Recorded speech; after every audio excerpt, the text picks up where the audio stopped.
Nerds, geeks e afins, estamos todos aqui nos reintegrando para o quarto episódio da série WandaVision. We don't have to stay here. We can go wherever we want. No, we can't. This is our home. Pois bem, pessoal, finalmente tivemos algo diferenciado nessa batida inicial dos primeiros episódios de WandaVision. Pois é, já perceberam, né? Eu estou chamando agora a Wanda de Wanda, e vamos ver se eu lembro isso durante todo o vídeo, porque esse é o nome certo dela. Enfim, o que vale é que quando a gente começou a assistir esse episódio, a gente teve aquele estranhamento bem forte, né? Tipo daqueles... Peraí, será que eu coloquei o episódio errado aqui na Disney Plus? Eu apertei outro seriado que não era o que eu queria ver? Porque cadê Wanda? Cadê Vision? Ou Visão? Pois é, sumiram. É uma coisa interessante que aconteceu aqui, porque literalmente eu acho que grande parte de quem está assistindo, embora sim, muitos estejam gostando da série, eu me incluo, claro, nesse conjunto, sim, essa coisa de sempre repetir a mesma coisa em todo episódio, ou seja, o casal está sempre dentro de uma nova sitcom, só mudando a década a que se refere, poderia começar a enjoar um pouco. Eu comentei isso acho que no vídeo passado, se eu não me engano, ou foi no segundo. Bom, agora não importa. O que vale é que sim, eles estão certos em oferecer uma coisa diferenciada. Aliás, vale comentar também o título do episódio, que até agora eu não havia falado sobre nenhum deles. Na verdade, os títulos são muito bem sacados, e no caso desse aqui, é literalmente, nós interrompemos este programa para mostrar a realidade. Talvez. É curioso, né? Como a gente começa a acompanhar a história através de uma personagem que a gente não identifica exatamente quem é, mas, se a gente reparar bem, peraí, é a mesma atriz que faz a Geraldine. Ela tá bem diferentona. Aliás, a época não está especificada, mas, obviamente, é fácil perceber, né? Que é imediatamente depois que o problema de Thanos foi resolvido, pois todo mundo deixou de ser pó e voltou a existir, literalmente. Sempre lembrar, né? Eles não morreram, eles apenas deixaram de existir. Todo mundo que virou pozinho, né? Enfim, mas é uma cena bastante interessante, justamente a personagem ali, que a gente pensava que era a Geraldine, né? Toda preocupada ali dentro do hospital, e ela vai esbarrando em pessoas que vão literalmente surgindo de volta à sua frente. Uma cena bastante curiosa, bem impactante, que dá aquele choque completamente de realidade que a gente tem, né? Que a gente está no lugar errado, não estamos numa sitcom. Realmente, não tem nada de sitcom nesse começo. Embora eu achei uma coisa interessante que eles um pouco emularam a situação ali da personagem, que na verdade é a Monica Rambeau, que ela emula um pouquinho lá o futuro Star-Lord, lá no Guardião das Galáxias, né? Quando ele literalmente perde a mãe. Também a cena começa no hospital, tem o choque também, eu lembro quando eu comecei a ver no cinemão, né? Que literalmente eu falava, ué, mas espera aí, isso não parece filme da Marvel, né? Porque tinha um drama, né? Aquela mulher, mãe, morrendo ali, sofrendo, e a mesma coisa acontece aqui. É curiosa, não sei se é exatamente uma citação, ou talvez um pouquinho falta de criatividade, não sei o que aconteceu exatamente aqui, mas de qualquer forma a cena tem o seu impacto, ela funciona e apresenta esta personagem, a personagem que a gente precisa realmente conhecer, que é a Monica Rambeau. Ok, é curioso que ela é apresentada sem nenhuma especificação mais detalhada do que ela é exatamente, né? A gente ouve vozes, por exemplo, da Capitã Marvel, porque obviamente a mãe da Mônica é a Maria Rambeau, que era aquela amiga da Carol Danvers no filme Capitã Marvel. Ou seja, na verdade, aí uma questão que eu gosto bastante de frisar aqui nessas resenhas que eu estou fazendo a respeito de WandaVision. Eu não levo em consideração muito o que aconteceu nos filmes da Marvel. Eu tento entender essa série aqui como algo que é alguém que casualmente está passeando pela Disney Plus, achou bacana aquele visual ali, WandaVision, logotipo, e começou a assistir. Necessariamente pessoa que não está muito ligada no mundo dos super-heróis. Ok, então a apresentação aqui da Monica Rambeau é curiosa.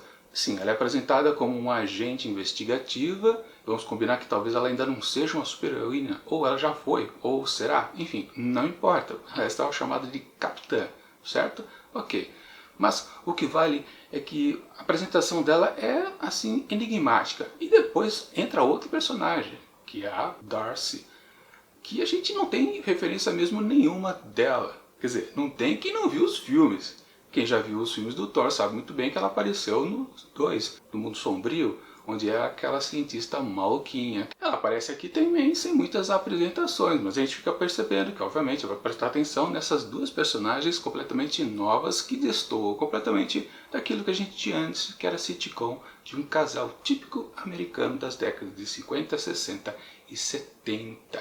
Mas, sim, depois que a gente entende, eles vão investigar então a questão lá naquele tal município de Westview, que no começo eu não tinha muita certeza se era realmente um município ou era um condomínio, mas realmente é uma cidade. Aí, curiosamente, a gente descobre que a cidade não existe. Sim, o que existe é Westview e não Westview. Coisa bem maluca, né? Aqueles policiais ou qualquer outra pessoa da redondeza não saber que existia uma outra cidade ali por perto, uma cidade vizinha, literalmente. Ou seja, a cidade inteira é completamente irreal. Bacana essa situação, e claro, é fácil você perceber que aquela cidade é onde estavam vivendo Wanda e Visão. E aí as coisas começam a ficar curiosas, porque depois, lá mais pra frente, a gente percebe que a tal Mônica entrou, ou quase foi sugada, por assim dizer. Não, ela deu uma forçadinha para entrar no campo de força, para falar a verdade, né? Mas ela não conseguiu mais voltar, e o pobre do agente Wu também ficou naquelas de, caramba, o que aconteceu aqui? Aliás, também ele é outro personagem conhecido de outro filme. Claro, no contexto da série, é tudo gente nova, 3 pessoas novas, mas na verdade 3 pessoas super conhecidas do universo no cinema. Ele é o agente Wu, que apareceu em Homem-Formiga e Vespa, um personagem bastante engraçado que a gente ri bastante nas aventuras do Homem-Formiga e da Vespa. Ele é muito bem enganado, né? Bom, aqui no filme o Homem-Formiga está preso, né? O Scott Lang está preso lá. Enfim, o que vale é que temos esses 3 personagens que a gente não sabe, quer dizer, o público médio ali da Disney Plus não vai saber exatamente quem é, mas eles funcionam para um contexto de começar a explicar exatamente o que diabo está acontecendo nessa série. Aquele grande mistério. Este episódio aqui, ele é completamente uma explicação para todo mundo que não estava entendendo bolhufas até agora.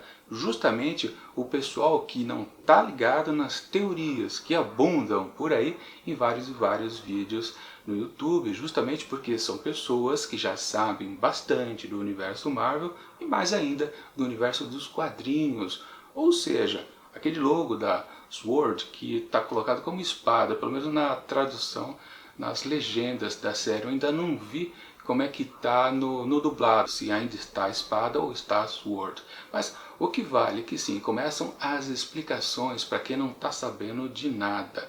De fato, a Sword é uma sigla, mas isso não importa, é que nem o Shield, né? Aliás, por que eles traduziram para espada Sword se Shield eles não traduzem para escudo? Enfim, uma bela de uma salada que às vezes eles fazem nas traduções, aquela maluquice também entre a versão dublada e a versão legendada. De qualquer forma, esse episódio aqui é uma explicação geral para quem não estava entendendo nada. Mas, para quem estava entendendo ou já estava muito inteirado das teorias, esse episódio aqui pode soar um pouco, talvez, sim, ele é interessante porque coloca as cartas na mesa, mas muita gente pode olhar para esse episódio e falar: eu já estava sabendo que era Sword, eu já estava sabendo que ela, Geraldine, é a Mônica Rambeau, eu estava sabendo que o Wu ia participar porque ele está listado ali no elenco, ou seja, como a Darcy também. Muita gente pode dizer isso para esse episódio, que é aquela coisa, quem vai atrás de spoiler e os encontra pode se decepcionar quando a série ou qualquer outro produto ele oferece o seu desenvolvimento narrativo. Essas coisas podem atrapalhar bastante as experiências, por isso que eu não quero encarar aqui WandaVision como uma série que me faz remeter a meus tempos de Lost. Eu não quero tentar ficar desvendando os mistérios, eu quero que eles apareçam na minha frente e perceber se eles fazem sentido ou não para a narrativa já apresentada antes. E no caso aqui, claro, tá tudo conforme foi mostrado antes. Todas aquelas referências básicas fizeram questão de apontar principalmente aquela questão da voz masculina lá naquele rádio que é visto no segundo episódio, quando a Wanda está conversando com Dottie e que fica falando o nome dela, a voz, né? Wanda, Wanda, Wanda, e aquela coisa toda. E também aquela aparição super misteriosa e maluca do apicultor saindo de um bueiro. Ah, e também teve o aviãozinho, que foi devidamente mostrado que antes ele era mais tecnológico, mas ele foi multado lá pra dentro da série como um aviãozinho mais dos anos 50. Aviãozinho não, né? Helicóptero, termo certo. Uma coisa curiosa que me chamou bastante atenção, né? O até pergunta para a assistente, né, por que foi colorizado aqui o helicóptero? Ela falou, não, veio assim, já estava dessa maneira. Ou seja, há um indício aí também, é um outro mistério que ainda permaneceu aqui, que é interessante de ser observado. Primeiro, que a feiticeira é a Escarlate, ou seja, Escarlate, vermelho. O vermelho está por causa dela ou por causa de um outro personagem que o pessoal já está falando muito aí por fora, mas que aqui na série não há indício nenhum. Isso que é curioso. Sim, temos indícios, mas os indícios não levam a nada por enquanto para quem só está acompanhando a narrativa dentro do seriado. Fora, faz já muito sentido, e naquelas, depois que aparecer a confirmação, todo mundo vai falar, ah, eu já sabia, e aquela coisa toda. O que é importante definir aqui nesse episódio número 4 é que ele é de transição. Isso vale mais para o pessoal que já estava sabendo das teorias. Para quem não sabia de nada, é um episódio muito mais denso, com muito material informativo, daquele que vai traduzindo a série para todo mundo. Ou seja, para esses dois públicos que estão assistindo aqui esta série, funciona de maneira bastante interessante sim esse episódio. Ele é construtivo para qualquer pessoa que assista. E também, claro, ajuda para quem curte esse negócio de entender os mistérios. Pode-se dizer que está tudo muito bem amarrado. Mas eu fiquei uma pulga assim na orelha. Eles não fizeram referências exatamente ao primeiro episódio, que eu ainda tenho a sensação que ele foi meio que criado depois. Eu acho que eles já tinham, digamos que 8 episódios, ou até 7, e resolveram espichar um ou dois. E com certeza, eu acho que o primeiro episódio ele foi transformado em 2. É por isso que tem aquele certo arrasto entre um e outro. E no conjunto, eles podem muito bem ser apenas um episódio. E eu acho, sinceramente, que eles deviam ter feito isso. Não dito que eram 2 episódios. Mas claro, tinha necessidade das décadas. Mas se eles vendessem realmente aquilo como um episódio só, embora, claro, também foi esse o truque de lançar os 2 ao mesmo tempo no dia de lançamento da série. Mas por causa disso, porque não havia nenhuma referência do que está acontecendo aqui no universo real, que não vai nem de Wu, nem de Darcy, nem de Mônica. Pois é, nada desses 3 personagens remetem ao primeiro episódio, o que é bastante curioso. Mas lembrando, né, no primeiro episódio, aliás, tem sim, né? Tem exatamente a cena final do episódio. Eu ia falar que tinha apenas o LED vermelho, mas aquilo é quase nada. Mas o que vale é que no encerramento do primeiro episódio, tínhamos alguém observando exatamente a cena final da sitcom dos anos 50. Exatamente, a gente vê então que a mão ali era da Darcy. É basicamente isso. Então a única referência era essa. Mas talvez um pouquinho forçado, digamos assim. De qualquer forma, tudo bem. Os 3 episódios foram referendados então aqui com o 4. Mas, e daí? Pois é, nada de novo no front. Ficou suspenso porque, claro, como ele é de transição, ainda vamos ter a reação da Mônica, que agora não é mais Geraldine, a respeito dela ter descoberto. Ela diz literalmente pra gente, né? Wanda está criando tudo. Wanda que está criando tudo. Ela define por completo.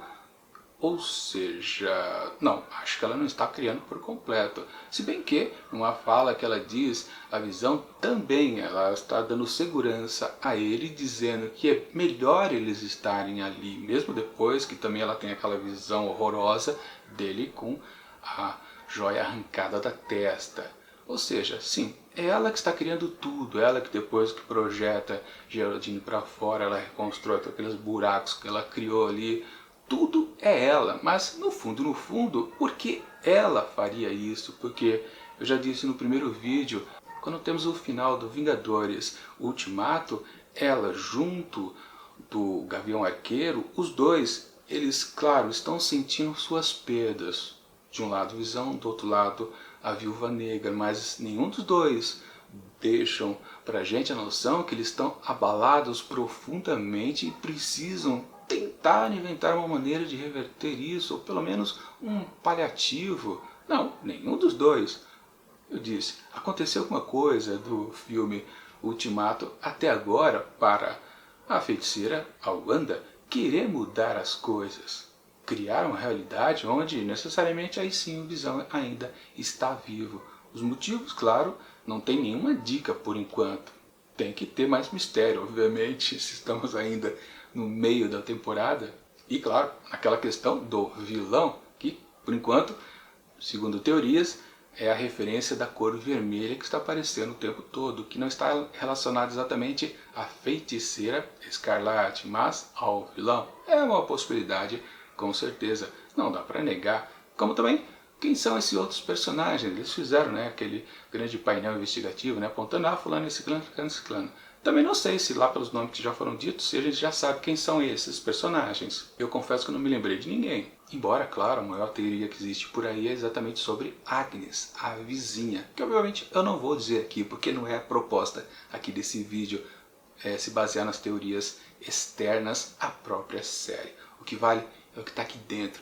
Por enquanto, ela só se mostrou a Agnes e também o vizinho, que eu nunca lembro o nome dele, eles sabem também da verdade. Mas se eles sabem que aquele mundo ali é criado, que Geraldine era uma pessoa completamente estranha, eles, Agnes e o vizinho, ou os demais personagens que ali estão, eles são pessoas que estão conscientes disso, que foram, digamos assim, convidadas por Wanda a participar desta criação de mundo para a felicidade só de Wanda e só de Visão, ou deles também? Ou seja, há uma outra proposta ali com certeza.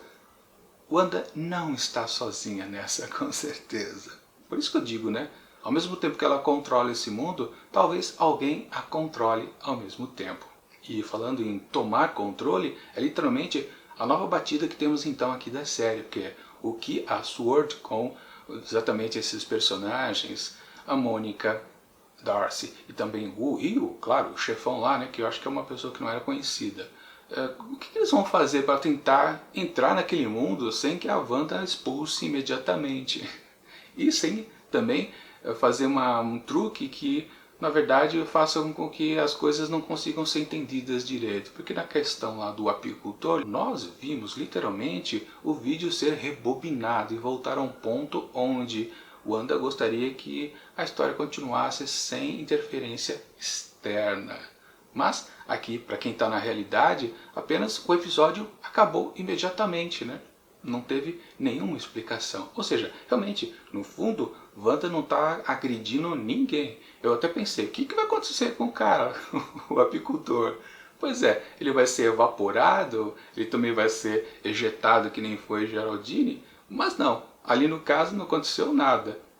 Provavelmente vai ser explicado no próximo episódio, como é que ele vai voltar, ele vai descer pelo bueiro ou vai fazer alguma investigação por lá, porque a gente não viu o rosto dele, a gente não sabe se é um outro personagem interessante ou não. Agora também vai ser curioso se existe uma maneira de fazer contato com o Wanda ou qualquer outro personagem ali dentro através dos programas televisivos. Se for exatamente dessa maneira, vai ser mais curioso ainda como tudo vai se desenvolver, porque a Darcy, por exemplo, inventou aquela transmissão radiofônica e conseguiu afetar de alguma maneira aquele mundo irreal, e o quanto que Wanda absorveu daquilo de maneira consciente e inconsciente, a gente não sabe ainda. Mas sim, eles vão precisar inventar alguma coisa diferente aí, com certeza. Mandar outro voluntário lá para dentro ou outra coisita tecnológica que possa afetar inclusive os programas, como eu coloquei. Se eles fizerem isso, vai ficar melhor ainda, com certeza, porque é uma realidade que ela está tentando criar ou sendo forçada a criar e ser desvirtuada de alguma maneira pela equipe que está aqui fora. Vai ser bastante interessante, com certeza, os próximos episódios. Agora eu estou mais curioso ainda, porque justamente juntou os dois elementos, o fantasioso e o real aqui dentro dessa história de composição de um mundo imaginário por uma mutante completamente maluca de pedra, que é a feiticeira Escarlate, também conhecida como Wanda. Pois bem, para esse episódio aqui, então, o quarto da primeira temporada de WandaVision, eu atribuo fácil, 5 asteriscos. Foi muito bom, mesmo que seja um episódio de transição, ou de explicação, ou de acomodamento de todas as tramas. Esse tipo de episódio geralmente é morno, Muitas pessoas não gostam, eu costumo não gostar, mas desse eu gostei bastante, porque ele tem um certo dinamismo. Mas a história, efetivamente, ela foi para frente? Bom, quase nada, mas não chega a ser um problema, com certeza. Portanto, estou mais que animado para a próxima semana. E é isso.